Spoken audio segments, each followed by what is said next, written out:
2008 में महाराष्ट्र के मालेगांव में हुआ विस्फोट सिर्फ एक आतंकवादी हमला नहीं था, बल्कि भारत की राजनीति, जांच एजेंसियों की निष्पक्षता और न्यायिक प्रक्रियाओं पर गहरे सवाल छोड़ने वाली एक लंबी त्रासदी का आरंभ था। लगभग 17 वर्षों तक खिंचे इस मुकदमे का पटाक्षेप 2025 में हुआ, जब एनआईए कोर्ट ने साध्वी प्रज्ञा सिंह ठाकुर, लेफ्टिनेंट कर्नल प्रसाद पुरोहित सहित 7 आरोपियों को बरी कर दिया। ये फैसला सिर्फ कानूनी दस्तावेजों की परिणति नहीं, बल्कि ये उस सामाजिक, राजनीतिक और न्यायिक विमर्श का हिस्सा बन चुका है जो अब भारतीय जनमानस की चेतना में एक गूंज की तरह जीवित रहेगा। इस धमाके में 6 लोगों की जान गई थी और 100 से अधिक लोग घायल हुए थे। घटना की भयावहता को उस समय की तस्वीरों और पीड़ितों के बयान ने बार बार रेखांकित किया, लेकिन जिस तरह से जांच एजेंसियों ने इस केस की परतें खोली और फिर उन्हीं पर सवाल उठे, उसने पूरे परिदृश्य को भ्रम और अविश्वास के धुंध से ढक दिया।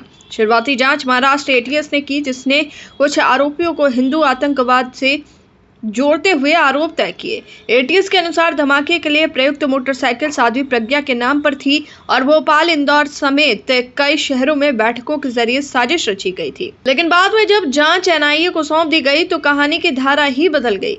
अदालत में मुकदमे के दौरान 200 से अधिक गवाहों ने अपने बयान बदल दिए। जिन चश्मदीदों की गवाही पर केस टिका था, वो या तो मुकर गए या फिर उन्हें अपनी यादें खो बैठने की बीमारी लग गई। इस घटनाक्रम ने यह दिखा दिया कि भारत में गवाह संरक्षण की व्यवस्था कितनी कमजोर है और राजनीतिक प्रभाव किस तरह न्याय प्रक्रिया को प्रभावित कर सकता है।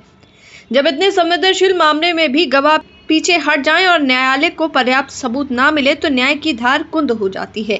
यह न्यायिक निर्णय उस खामोश सवाल का उत्तर नहीं है जो पीड़ितों की आंखों में अभी भरा है, हमारे लिए न्याय कब और कैसे मिलेगा। ये मुकदमा केवल एक कानूनी निर्णय नहीं, बल्कि ये उस सामाजिक ध्रुवीकरण का भी प्रतीक बन गया है जहां आतंकी हमले को धर्म और विचारधारा के चश्मे से देखा गया।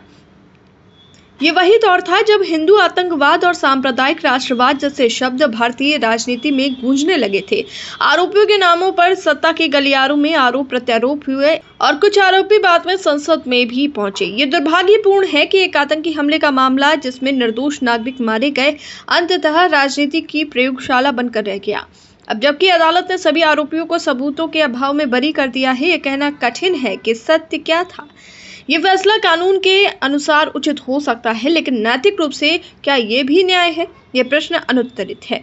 ये निर्णय शायद न्यायालय की सीमाओं को दर्शाता है, लेकिन यह उस राज्य की विफलता भी उजागर करता है जो पीड़ितों को न्याय नहीं दिला सका और जांच को निष्पक्ष, पारदर्शी और मजबूत बना पाने में असफल रहा।